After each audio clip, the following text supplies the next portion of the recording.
Nah, jadi untuk di video kali ini kita akan coba membahas ya, yaitu mengenai madu ya. Madu yang basi ya. Jadi jangan salah, madu itu juga bisa basi. Dan ini karena kemarin itu kita habis ngobrol-ngobrol ya di Instagram, yaitu bersama teman subscriber kita ya. Kemarin kita bincang-bincang juga di Instagram. Katanya untuk teman kita ini habis beli madu ya, dan disimpan itu selama kurang lebih ada 5 bulan. Dan mau dikonsumsi lagi atau mau dibuka, itu ternyata numbuh belatung atau ada belatungnya di dalam kemasannya. Dan teman kita ini bertanya di Instagram kita ya. Nah, jadi untuk di video kali ini kita coba bahas saja ini ya. Dan ini mungkin juga buat teman-teman juga yang suka beli madu ya, atau untuk para peternak seperti kita ini ya. Ini juga penting. Dan nanti saya juga akan bahas ya untuk penyebabnya itu apa ya, kenapa madu itu bisa kenapa madu itu bisa basi ya. Dan untuk cara menyimpan madu yang baik dan benar itu bagaimana, nanti kita coba bahas ya di video kali ini. Jadi ini khususnya untuk para yang suka beli madu ya, dan juga untuk para peternak seperti kita ini. Kalau memang untuk madu yang kita hasilkan ini ya, yaitu mau kita jual misalkan ya, jadi ini kita harus mengutamakan kualitas supaya untuk pelanggan kita ya, atau customer kita itu bisa puas dengan hasil madu yang dibeli di tempat kita ya. Jadi bisa bolak-balik beli madu lagi di tempat kita ya. Jadi ini juga penting untuk para peternak khususnya, atau yang suka beli madu juga ya. Jadi supaya madu yang kita beli itu dan bisa disimpan dengan jangka panjang ya. Nah, jadi langsung aja ya untuk penyebabnya kita bahas dulu nih untuk bagian penyebabnya. Kenapa madu itu bisa muncul belatung ya. Jadi untuk madu yang bisa muncul belatung itu ya, biasanya karena madu itu tidak disimpan dengan benar ya. Jadi sehingga bisa muncul belatung atau serangga yang lain ya.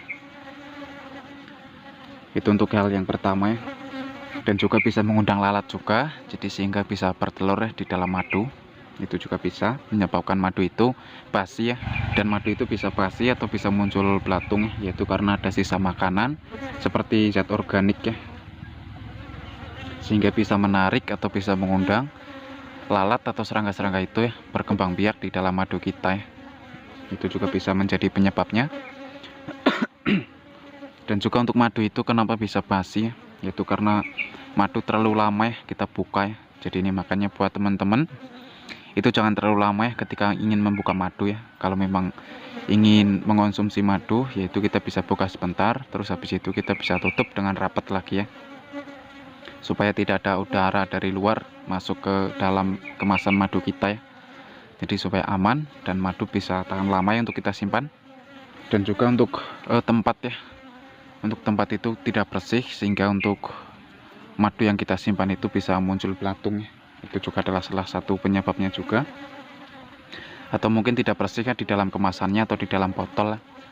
Makanya usahakan ketika habis membuka madu ya di dalam kemasan, itu jangan menyisakan ya untuk madu-madu yang berceceran di luar kemasan. Jadi supaya tidak mengundang serangga yang lain ya. Contohnya seperti semut dan juga lalat ya. Jadi sehingga tidak bisa berkembang biak di madu kita. Itu juga bisa jadi ya untuk penyebab kenapa madu itu juga bisa basi. Dan ini kita akan coba jelaskan ya dengan sesingkat mungkin dan sedetail mungkin ya. Jadi ini kalau kita kupas semua atau kita bahas dengan detail, itu memerlukan waktu yang cukup panjang ya untuk durasi video. Jadi ini saya coba kemas ya, atau saya bahas dengan sesimpel mungkin ya, supaya untuk durasi video tidak terlalu panjang. Nah, jadi untuk penyebabnya yaitu kurang lebihnya seperti itu. Kenapa madu kita itu bisa basi ya, dan bisa mengeluarkan belatung. Nah, jadi untuk madu itu sebenarnya itu sangat bersih ya. Jadi sehingga tidak ada bakteri atau serangga-serangga itu bisa bertahan hidup atau berkembang biak di madu sebenarnya. Karena madu itu mempunyai penangkalnya sendiri. Nah, jadi ini juga penting ya buat para peternak mungkin untuk memanen madu ya. Jadi untuk memanen madu itu usahakan ya dengan tingkat kematangan yang pas ya, yaitu kadar airnya itu udah sangat rendah, yaitu di sekitar 15 atau 17% ya, atau paling banyak sekitar 20% ya untuk kadar airnya. Nah, jadi dengan kita memanen madu dengan kematangan yang pas ya, itu maka untuk resiko madu itu bisa busuk atau bisa basi ya, itu sangat berkurang sekali ya. Contohnya ketika kita ingin memanen madu di tingkat kematangan yang pas, yaitu kita bisa lihat dulu ya dari madu yang sudah disegel ya. Jadi ketika madu yang sudah disegel, yaitu kita bisa panen ya, karena itu tingkat kematangan udah sangat pas. Dan untuk kadar air biasanya sekitar 15 atau 17 ya, dan paling banyak sekitar 20% untuk kadar airnya. Jadi itu dengan kadar air segitu ya, itu untuk serangga atau sejenis belatung ya, itu tidak bisa berkembang biak di madu kita ya.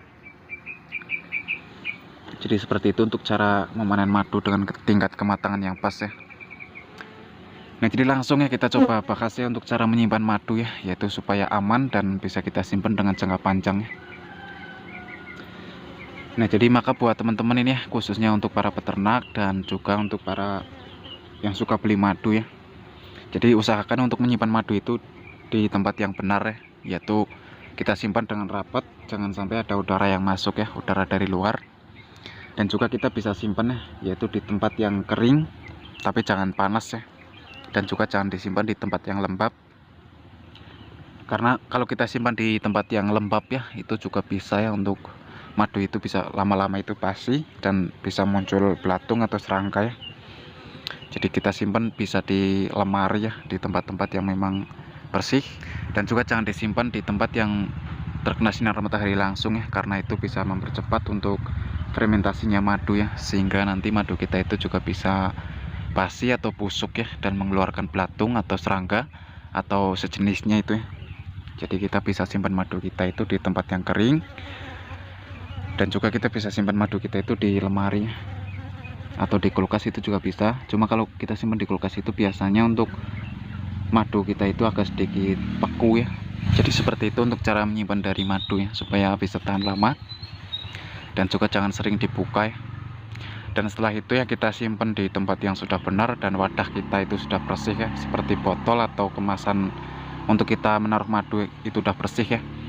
Kita bisa pastikan ya, kita cek 1 minggu sekali untuk membuka tutupnya, karena biasanya untuk madu yang terlalu lama disimpan ya, atau terlalu lama ditutup dengan rapat, itu kan biasanya mengandung gasnya, dan ketika kita buka itu kan bunyi seperti itu. Dan kita bisa buka ya 1 minggu sekali, dan nanti kita tutup lagi ya, supaya tidak meledak ya. Karena dulu kita pernah ya, kita sengaja kita simpan madu itu selama 1 tahun ya, jadi kita tidak pernah buka, dan madu itu sehingga bisa meledak ya, botolnya itu pecah. Karena memang kita sengaja ya, kita ngetes selama 1 tahun itu madu tidak kita buka ya, di botol aja, dan botolnya itu sampai meledak ya, yaitu kita simpan dengan selama 1 tahun ya. Dan meskipun kita simpan dengan selama 1 tahun itu ya, untuk kualitas madu tetap bagus ya, cuma bedanya itu agak sedikit kental aja. Jadi untuk rasa masih tetap sama ya, tidak basi, karena kita memang menyimpannya itu di tempat yang benar ya. Jadi kita nyimpan madu itu ya, untuk paling lama itu hanya sekitar 1 tahun itu ya. Dan itu kita sengaja untuk eksperimen kita juga sebenarnya, dan ternyata madu juga bisa tahan lama, asalkan untuk menyimpan madunya itu dengan benar ya, seperti yang sudah saya jelaskan itu tadi. Dan ini juga pentingnya buat para peternak seperti kita ini ya. Kalau memang madu yang kita hasilkan ini mau kita jual, yaitu kita harus mengutamakan kualitasnya, supaya pelanggan kita atau customer kita itu bisa puas dengan madu yang dibeli di tempat kita ya. Jadi supaya bisa bolak-balik. Jadi untuk hal yang pertama yaitu tadi ya, tingkat kematangan madu itu harus pas ya, yaitu madu yang udah disegel, supaya untuk kadar airnya itu sudah sangat rendah ya, sekitar 15 atau 17 ya, atau 20% untuk kadar airnya. Jadi sehingga dengan kadar air segitu ya, untuk serangga yang lain itu tidak bisa berkembang biak di madu ya. Apalagi kan madu itu juga mempunyai penangkalnya sendiri ya, jadi sehingga untuk serangga-serangga itu tidak bisa berkembang biak di dalam madu kita ya. Jadi itu juga sangat penting sekali untuk kita perhatikan sebenarnya.